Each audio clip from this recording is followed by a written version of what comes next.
I mean, you see it most in Republic City, I would say, like the physical changes. But the idea is, yeah, that spirits have now come into the world at large and are out there. So, yeah, we see them more, like in the Northern Air Temple, you see more spirits like flying around and stuff. So although we don't like deal with a ton of the spirit stuff, we tried to make sure that it was always present and around and stuff. And to me, it was.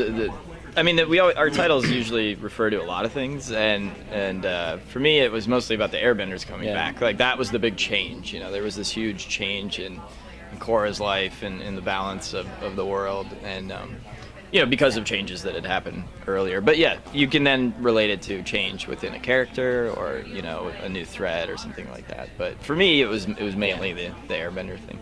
I mean, this year we tried to. I mean, you've kind of seen the variations on the bending with the lava bending. That was new. And yeah, the kind of variation on water bending with Minghua. So, yeah. Bringing back combustion bending from Avatar with Pali. And then even Zahir has kind of a different style of airbending even, because the idea behind him was that he was an awesome martial artist, you know, as a non-bender. Then he got airbending and he was even more dangerous. So like a lot of people wonder like, how is he so good already? The idea was that he was already an awesome fighter and he's just using airbending to kind of augment the skills he already had. I think we have for a very long time, going back to the first season of Avatar, writers and people would always pitch this idea of a bad airbender, and Mike and I would always reject the ideas because back then Aang was the only airbender, so we'd say no, we can't have that storyline, you know.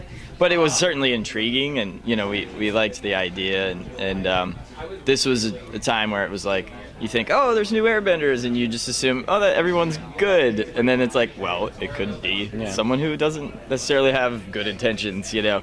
So that was it just organically worked out. I think we wanted to have sort of this anarchist terrorist cell, idea, and so I think the two just kind of old idea and a new context came together.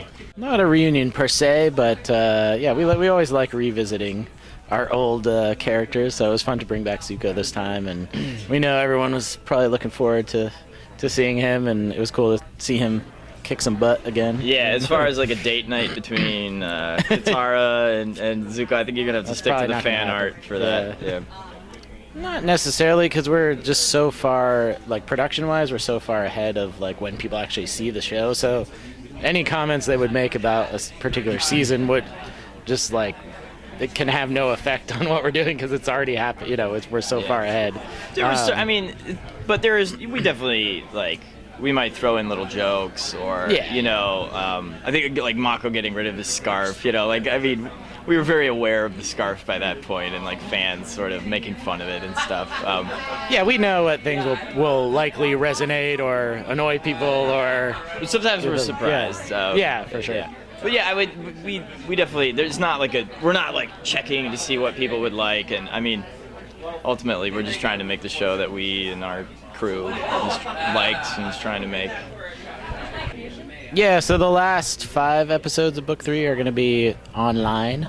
Unfortunately the ratings weren't as great as we wanted on Book 3, but you know, things are changing, so it just makes sense. Like a lot of our fans are already watching the show online, so it does really big online. Yeah, totally. Yeah, big numbers online.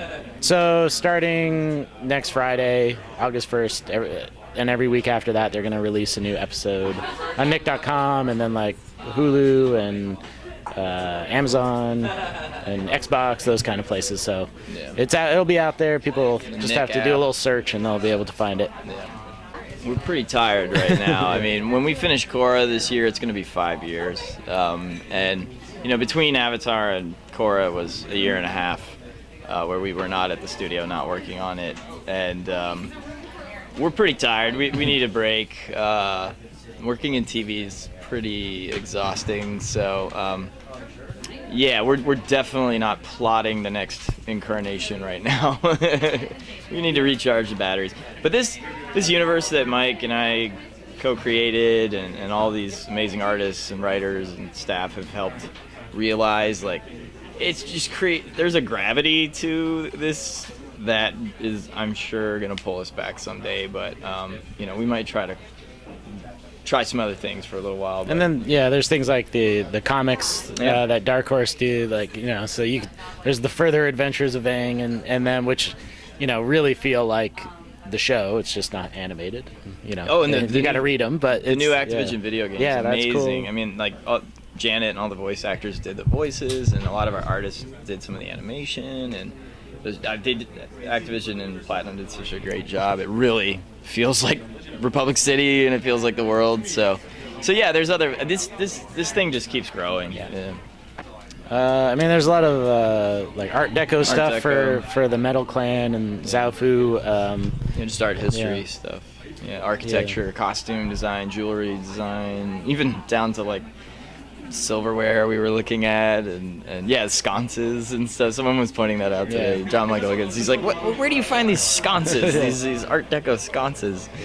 What other? I mean, we pull stuff from nature shows for locations, and landscape photography, and there's a lot of cool stuff because we go back to the Northern Air Temple, and a lot of stuff takes place there. So